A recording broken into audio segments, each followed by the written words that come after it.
Kia ora. We are at the we're at the Field Museum in Chicago. We've come to visit some of the exhibitions and also this house here, which is an ancestral house called Rua Te Pupuke, which is from down the east coast of home, Aotearoa, and yeah. So it's from Tokomaru Bay. Tokomaru Bay, which is where Terry lives. She showed us. Mm. Yeah, she showed us the ocean. She lives right there at Tokomaru Bay. Mm. And so according to, let me see. So this is supposedly showing this house was dismantled. They're saying that this house was has covered a lot of ground in the 1890s. It was first sold to an English sheep rancher in New Zealand, and then to a German antiquities dealer. And then in 1905, a field museum curator purchased the house, and then he bought it to Chicago. Mm-hmm. It's kind of a crazy concept because obviously this would be probably the only example of this in the world, of having an entire whare tupuna in another country. Like, it just doesn't even make sense. And I don't say that to stamp on the people who are the descendants of this house at all. It's more around what happened, when it was sold and all that kind of stuff. Just the concept. Because to us, these are our everything. They're like our absolute sacred institution of all our culture. This is where we learn about our genealogy, our whakapapa. It's where we learn some of our traditions. You know, it holds so much knowledge.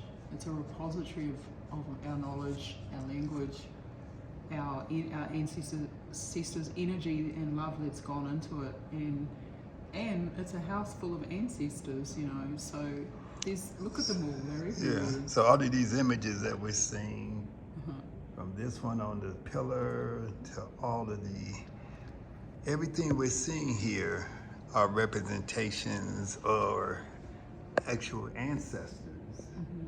We're seeing faces, we're seeing eyes, and even the patterns on the wall, right? I remember that from my visit there. Those patterns on the wall have a meaning to them. Yeah. They're not just any old thing. Right. And the house itself, we're actually sitting inside of Rua Te Pupuke, the ancestor. So we're sitting inside his body right now. His arms are in the corners, his legs are in these corners. This is his backbone up the top, the tuara. So yeah, you know, we're right inside his heart, his stomach, his everything. And yeah, it's a big thing, really. So the house is the actual ancestor, and we're sitting in the ancestor. Yeah. And it kind of reminds me of how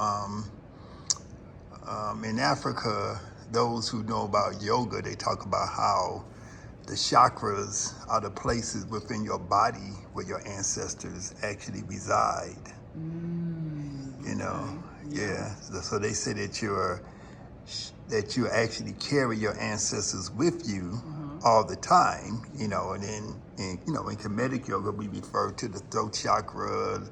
You know, we refer to Heru, Asar, Tahuti, different parts of the body, Ra, within the body. So this whole idea of this, ancestors and divinities being connected to us, and we being connected to them is, That whole thing of having them within us, but also us being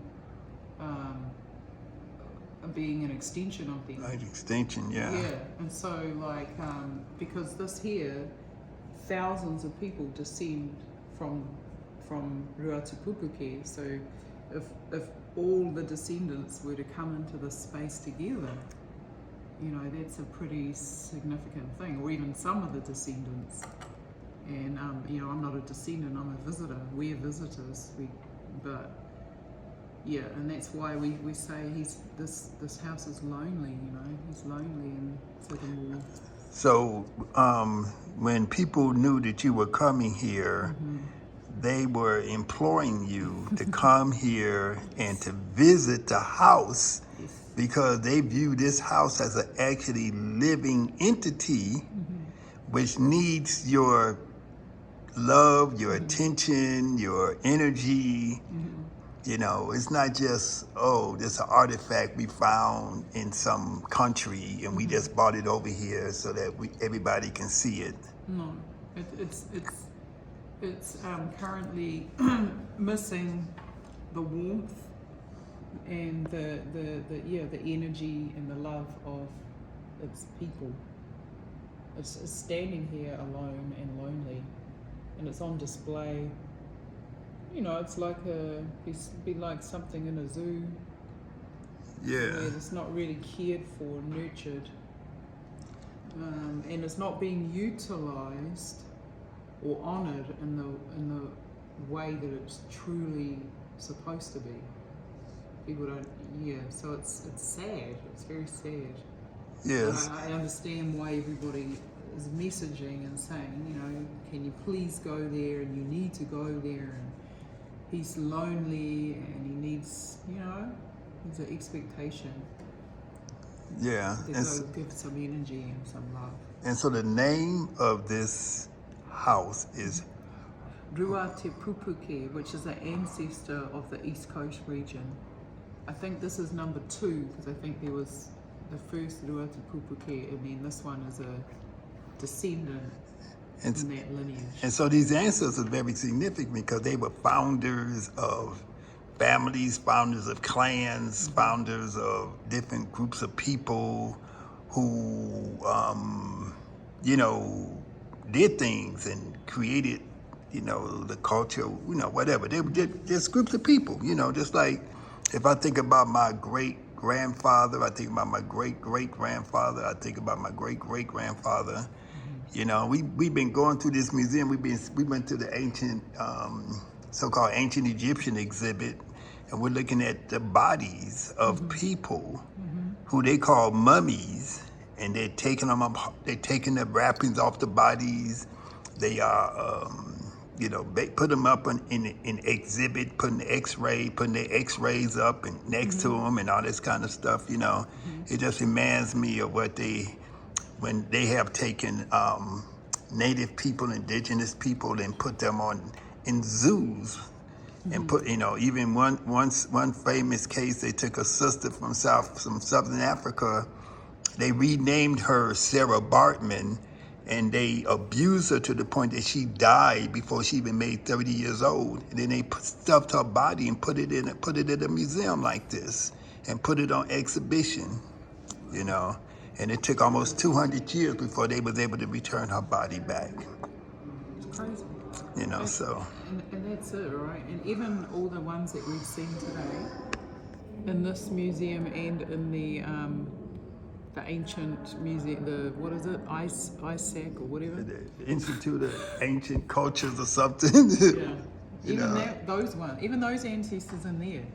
It's Right. the same thing. They're lonely. They need us to go in, and they need us to talk to them and acknowledge them, because, you know, that's the world they come from. It's the realm they come from. They come from a realm of that is all about energy, you know, life force, and so for them to be sitting in these boxes is probably one of the worst things that could happen to them, where they're not being acknowledged, you know. Yeah, and they have the nerve to have these little things here. Who are the Maori? If you have respect for the people, why would you take their stuff? Why don't you just take this house, pack it up, put it in a shipping container, and send it back to where it came from? Why is it so important for you to keep this here?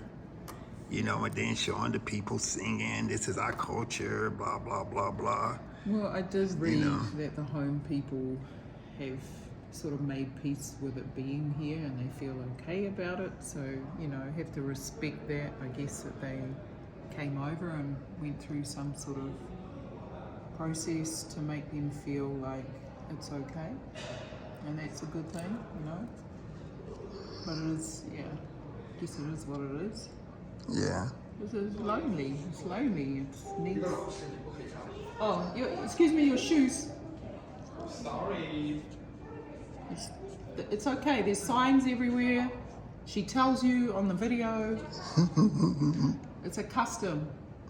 Yes, it's like we would do in Japan, where Yeah. they're from. Yeah, like, damn. They are from Japan. Uh-huh. And you go into a house in Japan, you take off your shoes. That's it. Right. They know. And you can look at this place to tell it's a place where you should take your shoes off. You would think so. Yeah. But I guess, you know. But anyway, thank you for your... Are you still filming? Yeah, but thank you. And Thank you. peace and love. Thank you for bringing me here. Yes. Yeah.